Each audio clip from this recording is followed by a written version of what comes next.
যুবক, স্কুলে পড়ো আলহামদুলিল্লাহ, কলেজে পড়ো আলহামদুলিল্লাহ, চাকরি করো আলহামদুলিল্লাহ, ব্যবসা করো আলহামদুলিল্লাহ, দোয়া করে যাই রে যুবক। স্কুল কলেজে পড়ে ডাক্তার হও, ইঞ্জিনিয়ার হও, প্রফেসর হও, এসপি হও, ডিসি হও, ওসি হও, তবে একটা দাবি, বেয়াদব হইও না রে বাবা। গোসল করাইয়া, কাফন পরাইয়া, জানাজা পড়াইয়া কবরে রাখছেন শত শত লাশ, একজন হুজুরেও করোনায় মরে নাই। কি কেউ হাসে কেউ কান্দে, হুজুরেরা আগেও যেমন এখনো তেমন, সামনেও তেমন। কারণ এক সম্মান মানুষ টাকা দিয়া কিনিয়া চেয়ারে বসে, আর এক সম্মান আমার মাওলায় দেওয়ার কারণে চেয়ারে বসছি। টাকা দিয়ে কিনছি, আরে আমরা সব ফকির।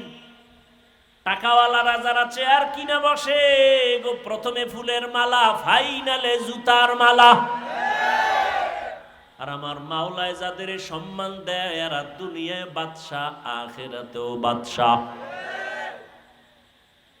ও আমার যুবক বাবারা, বৃদ্ধ বাবাজিরা, যারা দুনিয়া দুনিয়া দুনিয়া দুনিয়া জিকির করো, বলো নামাজ ছাড়ছো দুনিয়া, রোজা ছাড়ছো কেন? কয় দুনিয়া চাই। দাড়ি কাটলা কেন? কয় দুনিয়া চাই। দাড়ি রাখলে চাকরি থাকবে না, ব্যবসা চলবে না, কাস্টমার আসবে না, পর্দা করলে ভালো মাইয়া বিয়া বসবে না। এজন্য পর্দা ছাইরা দিছি দুনিয়া দুনিয়া দুনিয়া পাওয়ার জন্য। আর আমরা আখেরাত আখেরাত কইরা দাড়ি রাখছি, আখেরাত আখেরাতের জিকির করে টুপি পরলাম, দাড়ি রাখলাম, নামাজ পড়ি, পর্দা করি, হালাল খাই। বলো তোমরা কত উপরে উঠছো আর আমরা কত নিচে পড়ে গেছি। চোখের সামনে কোনো গোপন কথা নাই, নগদ ওয়াজ। তোমরা আখেরাত বাদ দিয়া দুনিয়া দুনিয়া কইরা কত উপরে, আর আমরা দুনিয়া বাদ দিয়া আখেরাত আখেরাত কইরা কত নিচে। কই বড় আলহামদুলিল্লাহ, আমরা আখেরাত আখেরাত কইরা কই আমগো সম্মানও কমে নাই, শান্তিও নষ্ট হয় নাই। যদিও টাকা পয়সা নাই, বাড়ি গাড়ি নাই, শান্তি টাকার মধ্যে না, বাড়ির মধ্যে না। 10 তলা বাড়ি করে লাভ কি হবে যদি বাড়ি থুইয়া জঙ্গলে দৌড়ান লাগে? কোটি টাকা সুইস ব্যাংকে রেখে লাভ কি হবে যদি বংশের কেউ খাইতেই না পারে? কথা বলেন না কেন? এর চেয়ে গরিবী রিক্সাওয়ালা বড় আরামে খায় আর ঘুমায়, বাচ্চার চেহারা দেখে, স্ত্রীর চেহারা দেখে, সুখ দুঃখ মিলাইয়া শেয়ার করে চলতেছে জীবন, টেনশন নেই। ভাইরা আমার, এবার আসেন হুজুর টুজুর বাদ। আপনাদের মতো জেনারেল লাইনের মানুষ জীবনে আরবি পড়ে নাই, আলিফ বা তাও শিখে নাই, এমন মানুষ আখেরাত মুখী নাই।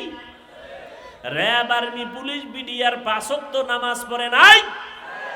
আপনি কেন পারেন না? কপালে কেন কার অভিশাপ লাগাইছেন বলেন? ও যুবক, তোমার মতো যুবক স্কুলে পড়ে, কলেজে পড়ে, চাকরি করে, ব্যবসা করে, 5 ওয়াক্ত নামাজ পড়ে, সত্য সাক্ষী দেওয়া আসেনি? তোমার কপালে কার বরদোয়া লাগাইছো যে তুমি পারো না কেন?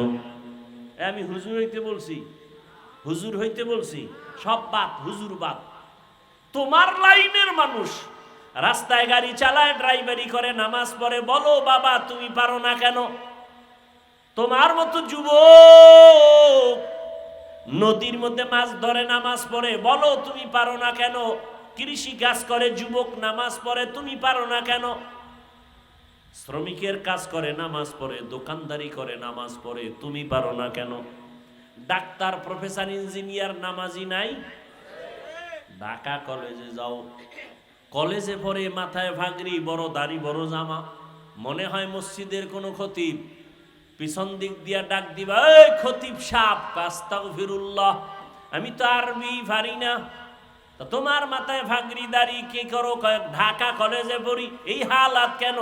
মা বাবার দোয়া আর আলেম ওলামাদের নেক নজর লাগাইছি। তুমি এইভাবে কলেজে যাও? হ্যাঁ, কেউ কিছু কয় না? কে? শিক্ষক শিক্ষিকারা কয়। তো কি কয়? এই ছেলেটার মতো ভালো আর কোনো ছেলে নাই। তোমার ক্লাসে মাইয়া ফোলা সিনিকা আছে, মাঝে মাঝে আড্ডায় ডাকে না? কয় ডাকে তো। তখন কি করো? কয় দোয়ায়ে নুস পড়ি। এরপরে দেখি আমার কিছু বলা লাগে না, আমার বলার আগে আমার ক্লাসের মেয়েরা কয় এই ছেলেটা আল্লাহর পথে আছে, ওরে সাইরা দে, আমরা চল আমরা আড্ডা দিয়ে আসি। এ বানায় বলতেছি, তোর কপালে কার অভিশাপ লাগাইছ? অবশ্যই অভিশাপ লাগছে। হয়তো মা বাবারে কষ্ট দিয়া কপালে বরদোয়া লাগাইছ, না হয় শিক্ষকের কষ্ট দিয়েছ, শিক্ষকের বরদোয়া লাগছে তোর কপালে, না হয় আলেম ওলামারে কষ্ট দিয়েছ, আলেমের বরদোয়া লাগছে তোর কপালে। অনুরোধ করে বলছি রে যুবক, স্কুলে পড়ো আলহামদুলিল্লাহ, কলেজে পড়ো আলহামদুলিল্লাহ, চাকরি করো আলহামদুলিল্লাহ, ব্যবসা করো আলহামদুলিল্লাহ, দোয়া করে যাই রে যুবক, স্কুল কলেজে পড়ে ডাক্তার হও, ইঞ্জিনিয়ার হও, প্রফেসর হও, এসপি হও, ডিসি হও, ওসি হও, তবে একটা দাবি, বেয়াদব হইও না রে বাবা। খবরদার, বেয়াদবি কইরা যদি ডাক্তার হও, তাসলিমার মতো জুতার বাড়ি খেয়ে দেশ থেকে পালিয়ে যেতে হবে। আর যদি আদব রক্ষা করে মা বাবার দোয়া, শিক্ষকের দোয়া, আলেম ওলামার দোয়া নিয়ে ডাক্তার হও, শুধু এই অঞ্চলের ডাক্তার না, পুরো দেশের মধ্যে আল্লাহ তোমার মাথা উঁচু করে দাঁড়াবার ব্যবস্থা করে দিবেন। আল্লাহ পারে না? যদি দোয়া নিয়ে চলো, মা বাবার দোয়া, শিক্ষকের দোয়া, ওলামায়ে কেরামের দোয়া, তিন জায়গার দোয়া নিয়ে যদি চলো, তো ডাক্তার হয়ে সফল, ইঞ্জিনিয়ার হলেও সফল। আর যদি বেয়াদবি করো তিন জায়গায়, তো ডাক্তার হইয়াও তোর জুতার বাড়ি, ইঞ্জিনিয়ার হলেও তোর কপালে জুতার বাড়ি, মরার আগে বন্ধু হয়ে বিছানায় পড়ে থাকবি। লিখে রাখ, লিখে রাখ। মা বাবার বরদোয়া লাগলে মরার আগে শেষ, মানে মরবি না। বেয়াদব গুলো তাড়াতাড়ি মরবে না। ও মা বাবারে যেমন কষ্ট দিয়া জ্বালাইছে, ওরেও মাওলায় জ্বালাইব। বিছানায় শুয়া শুয়া জ্বলবি, পাও ভেঙে যাবে, কিডনি শেষ হবে, লিভার শেষ হবে, জ্বলতে জ্বলতে জ্বলতে জ্বলতে অনেক পরে মরবি, কান্না শেষ হয়ে রক্ত বের হবে। এত তাড়াতাড়ি মরবি না। বেয়াদবি ক্ষমা চাই, বুঝাবার জন্য বলি, বিবেক নামের আদালতকে জিজ্ঞাসা করো, মনে মনে বলো রে মন, আমার মতো যুবক যদি জেনারেল লাইনে থাইকা নামাজ পড়ে, আমি কেন পারি না? এখনো সময় আছে, একটা দরজা খোলা আছে, তওবা নামের দরজা। আমার মাওলা বারবার ডাকে, আয় আয় তওবা কর।